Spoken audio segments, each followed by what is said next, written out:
It was just a few days ago that we crossed the 5-year mark of the COVID shutdown. I've asked our friend, business partner, Mark McCaleb from, McCaleb Funeral Home in Weslaco. Appreciate your support all these years, Mark. But the reason I'm speaking with you about this, Mark McCaleb, I understand, was like the lead when it comes to funeral home directors. He was like the lead when it came to the emergency response team by the funeral home directors back then during COVID. So let's do the whole thing. You know, these landmarks of history, you know, people ask, where were you when this happened? All right, Mark. So where were you and what happened at the outset of this COVID shutdown back in mid-March, 2020? Well, it actually started, when the whole thing started back in, I guess, January, February.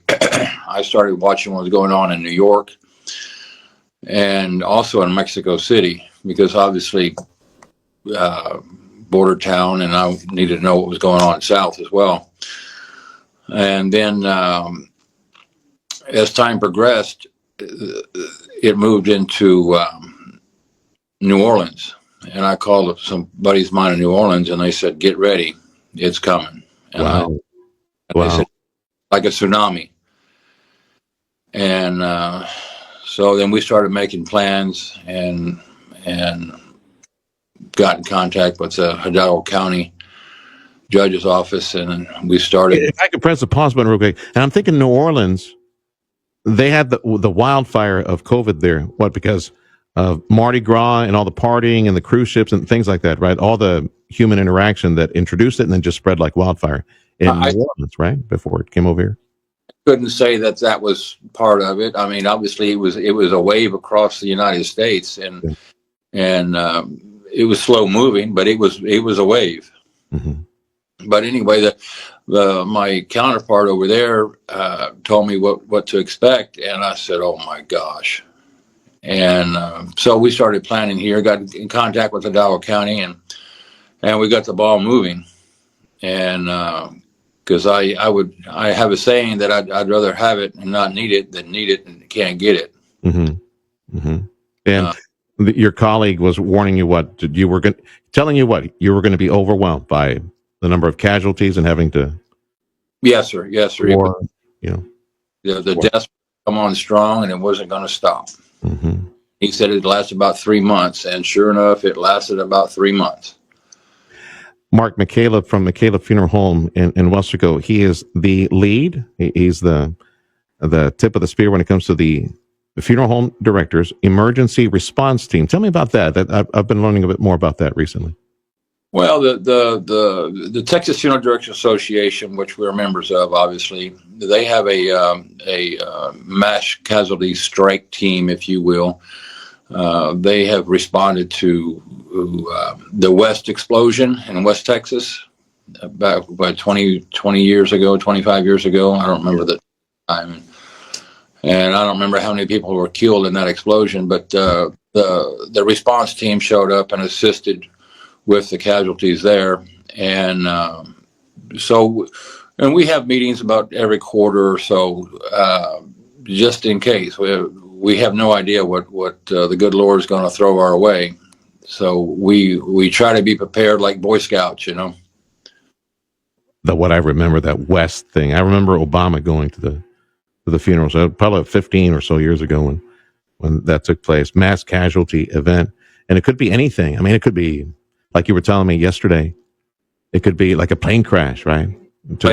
Respond something like that. So you get bus wreck. We had this. Was it last week when the Mexican nationals came to shop in Mexico, and then they went and killed numerous of people. Mm-hmm. So we just never know. But we got to be prepared and get on the ball and rectify the situation. Mark McCaleb from McCaleb Funeral Home, he is the lead when it comes to that emergency response team for funeral home directors in the area. We'll talk about COVID. A few days back, we crossed the 5-year mark of the shutdown when in this country and eventually county and everybody has responded to the call. Okay, let's do essential jobs or only necessary jobs, whatever the term was back then. Obviously, Mark was working overtime. We had a wave of death that crossed the area. So, and you have these FEMA trucks. How did you get those, again, those FEMA trucks, refrigeration trucks down here? And I think you had to improvise quite a bit to use them, right? Because they had like layers that you could use.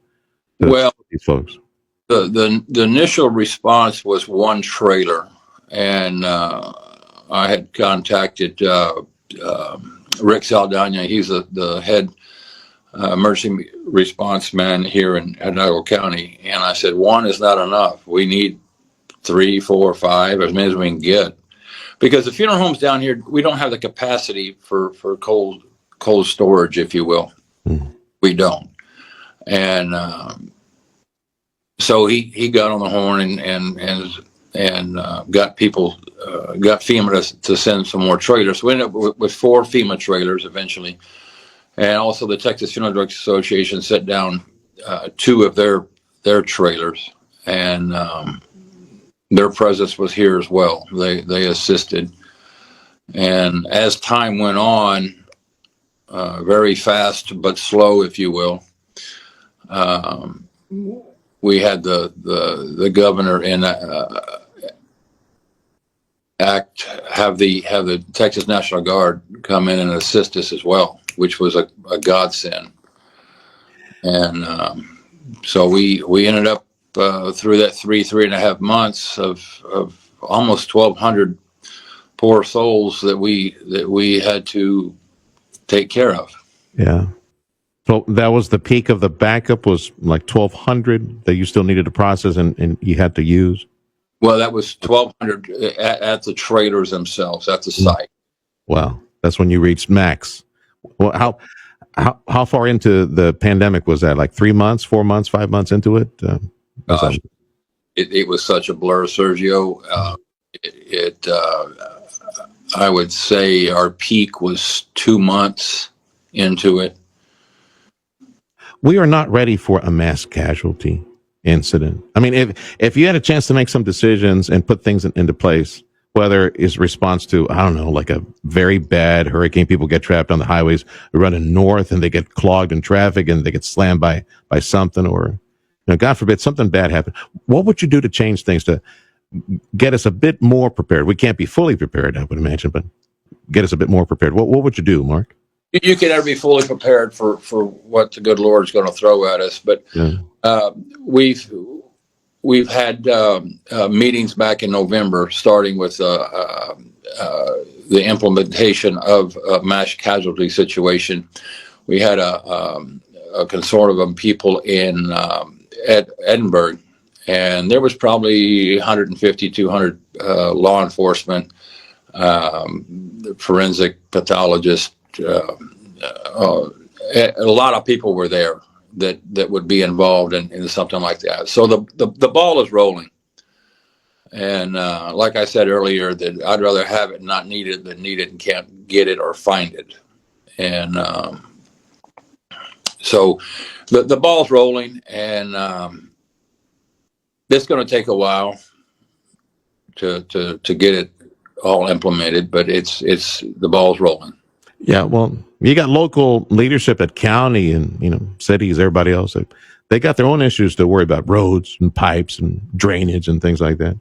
Obviously, well, I say obviously, but I should say I suspect that we would need a unified effort across Texas, maybe some help from Austin, designation by folks in Austin, use some of our tax money to set up a response plan for something like that, right? We'd need more of a state perspective on this. Well, interesting you're saying that.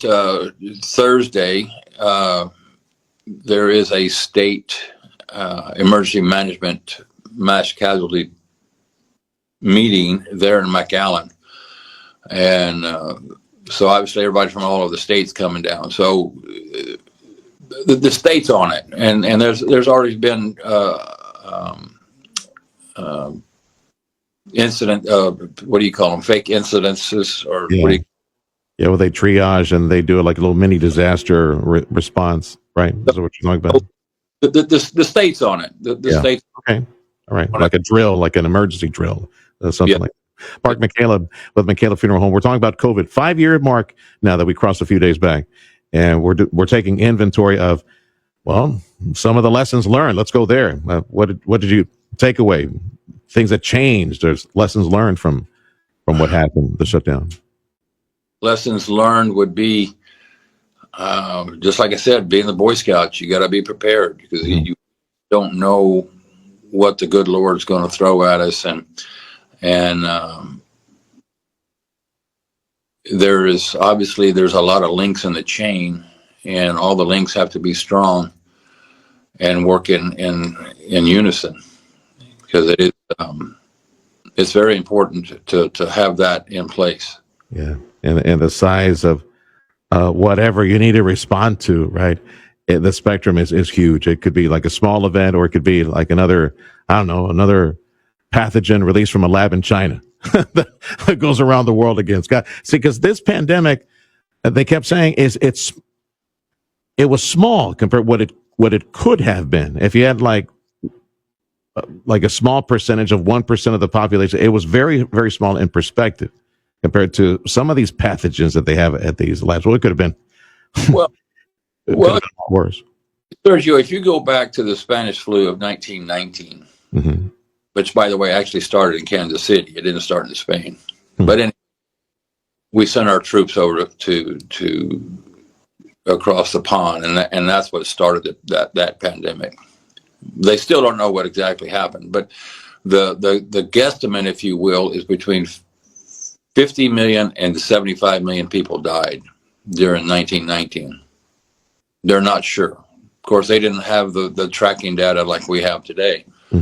Oh, obviously this has happened before, and if you believe in the Bible, it's happened many times before. So it's gonna happen again. Hopefully, a very, very, very long time from now. But still gotta be prepared. Mark, I appreciate your time, my brother, and please keep in touch. And let's hope that in our lifetime we never see anything like this again, and any future generation can respond appropriately to anything like that in the future. Thank you, Mark. Well, we got to plant the seed and nurture it for the future, because, like we said, we don't know what tomorrow holds. Yes, sir. And hopefully, the seed we're planting is going to be strong, and the people that will come after us will be able to pick up on our experiences and knowledge, and serve the people as need be. Informed. Big hug to Carla when you see her. Thank you, Mark. Mark McCaleb from McCaleb Funeral Home in Weslaco.